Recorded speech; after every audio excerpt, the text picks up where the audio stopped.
हमारी पार्टी के राष्ट्रीय अध्यक्ष बैरिस्टर असदुद्दीन ओवैसी साहब ने इसकी सख्त मुखालफत की। आपदा में अवसर ढूंढ लिया तो कौन है इंसानियत का दुश्मन, ये पहचानने की जरूरत है। आप मुझे बताइए ना, सैयद हैदर अली शाह जो उसमें मारा गया है, उसने कलमा नहीं पढ़ा होगा। मैं नहीं कहता कि यहाँ से कि इस तरह की घटनाएं प्री प्लानिंग होती है। हो सकता है कि यहाँ से कि ये आतंकवादी घटना है, बिल्कुल जेन्युइन। कह तो रहे हैं एक छोटा सा बच्चा जिसके बाप की डेथ हो गई है। अब मैं वो वीडियो देख करके बार बार मुझे बहुत तकलीफ होती है, लेकिन इसमें देश भर के मुसलमानों का क्या कसूर, कश्मीरी मुसलमानों का क्या कसूर? इसके पीछे जो पनाहगाह हैं, उसके जो आका हैं, आप उस पर क्यों नहीं यहाँ से स्ट्राइक करते? आप बॉर्डर क्यों आपकी खुले हैं? बॉर्डर से यहाँ से दुश्मन पार करके आ रहा है और आप सो रहे हैं। एक देश के बड़े पत्रकार जब ये सवाल उठा रहे थे कि किस तरीके से 2000 पर्यटक वहाँ पहलगाम में मौजूद और एक भी सुरक्षा कर्मी वहाँ नहीं।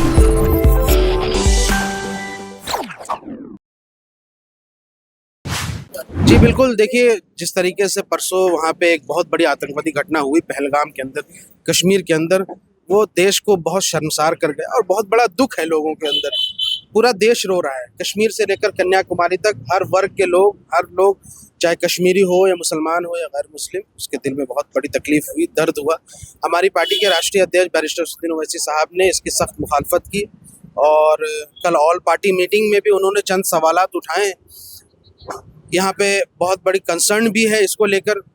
जो घटना हुई उसमें सुरक्षा चूक था और इस पर सवाल पूछे जाने चाहिए।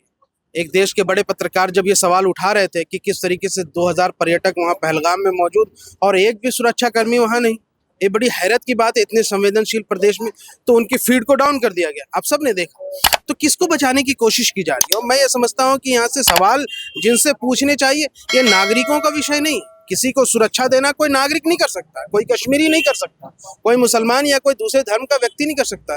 किसी को सुरक्षा देना ये सरकार की जिम्मेदारी है। केंद्र शासित प्रदेश है, ये अफसर लगा हुआ है, फिर कहाँ है सुरक्षा और कौन करेगा उनकी जिम्मेदारी? बॉर्डर से यहाँ से दुश्मन पार करके आ रहा है और आप सो रहे हैं। तो ये गंभीर सवाल जिन पर उठते हैं उन पे उठाने चाहिए। अगर आप उनको बचाने के लिए यहाँ से हिंदू मुस्लिम का नफरत विवाद पैदा करेंगे, मुसलमानों के खिलाफ नफरत फैलाएंगे, तो ये और भी निंदनीय विषय है और हम इसकी कड़ी मुखालफत करते हैं। नेता सर निशिकांत दुबे कह रहे हैं कि हम कलमा सीख लिए हैं। ये देखिए, उनको बहुत ज्यादा जानकारी नहीं। दरअसल निशिकांत दुबे जी की दिक्कत ये है कि वो इतने दिनों से मोदी भक्ति कर रहे हैं, इतने दिनों से ऑल खौल बक रहे हैं, लेकिन अभी तक उनको मंत्री नहीं बनाया गया। वो हमारे झारखंड प्रदेश से ही आते हैं, लेकिन निशिकांत दुबे के तमाम कोशिशों के बावजूद भी उनको केंद्र में मंत्री नहीं बनाया जा रहा है। इसलिए वो बौखलाहट में इस तरह की बयानबाजी कर रहे हैं। आप मुझे बताइए ना, सैयद हैदर अली शाह जो उसमें मारा गया है, उसने कलमा नहीं पढ़ा होगा। उसमें 3 मुसलमान मारे गए हैं उस पूरे वाकये के अंदर।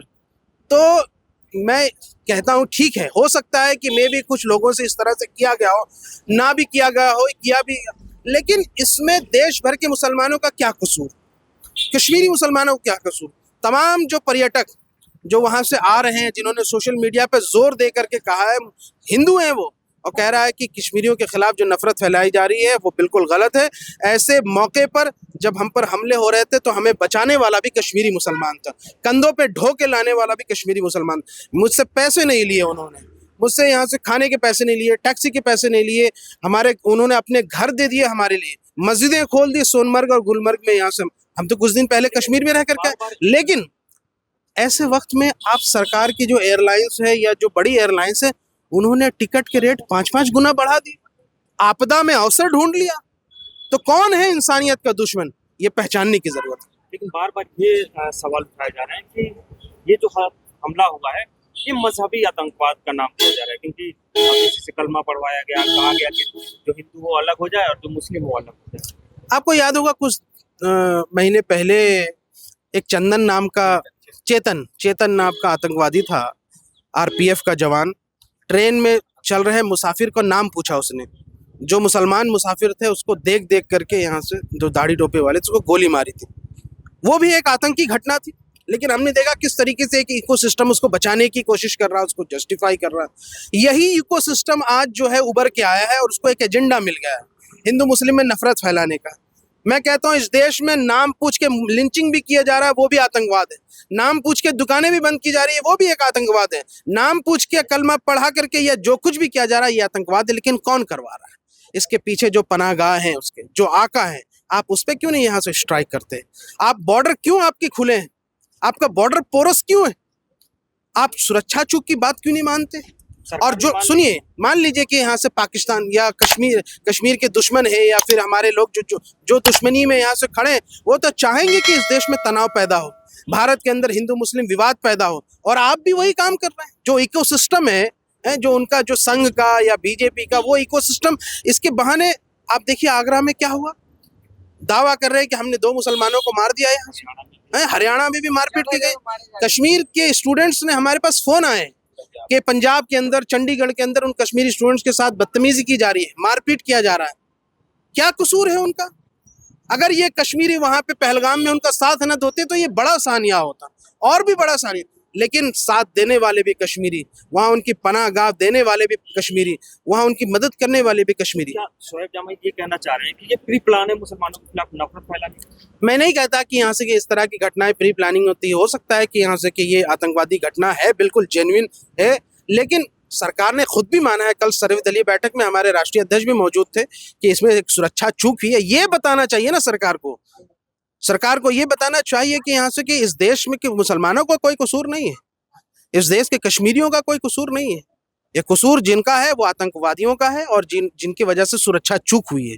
कह तो रहे हैं, एक छोटा सा बच्चा जिसके बाप की डेथ हो गई है, अब मैं वो वीडियो देख करके बार बार मुझे बहुत तकलीफ होती है, किस तरीके से रोते बिलखते परिवार। वो खुद पूछ रहा है कि भाई ऊपर बैसरन वैली है, मैं कुछ दिन पहले कश्मीर होकर के आया हूँ, वो ABC है, आरू वैली, बैसरन वैली और चंदनवाड़ी। तो बैसरन वैली में ही ज़्यादातर वहाँ लोग जाते हैं, और वो बहुत बड़ा इलाका है, वहाँ भारी संख्या में टूरिस्ट रहते हैं, और एक भी सुरक्षा कर्मी नहीं, एक भी सिक्योरिटी फोर्सेस नहीं, सब नीचे है आपने रखा। और 2 घंटे 3 घंटे कैसे लग गए यहाँ से उनको पहुँचने में? ये कहा जा रहा है कि वहाँ आसपास जाने के लिए शायद फैसिलिटीज नहीं है। फैसिलिटीज है, रोज सुबह शाम यहाँ से घोड़े वाले जो है वो तमाम पर्यटकों, 2000 जिस जगह पर्यटक हो वहाँ हमारे सुरक्षा कर्मी नहीं जा सकते? ये सवाल पूछा आपने कभी?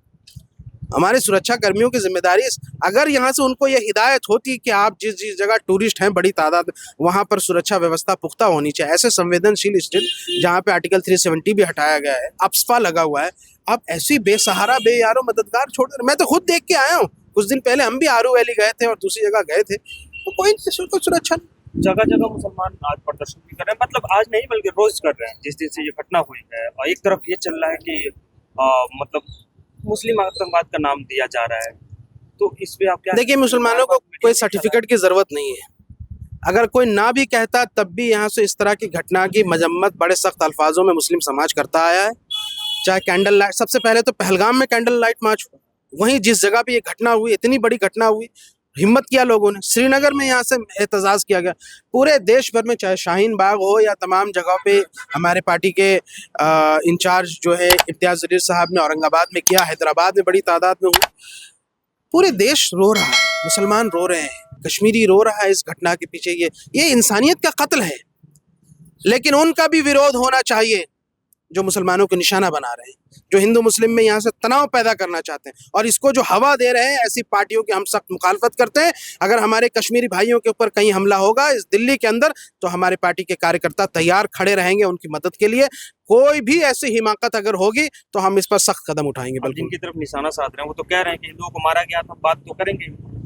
आप बात कीजिए ना, आप बात कीजिए, लेकिन कानून आपके हाथ में लेने का अधिकार किसी को नहीं है। प्रशासन है, पुलिस है, सरकार वहां निपटे। कौन यहाँ से पूछ रहा है? हम उनका साथ देंगे, लेकिन कानून हाथ में लेकर के अगर किसी भारत के नागरिक हो, चाहे वो मुसलमान हो,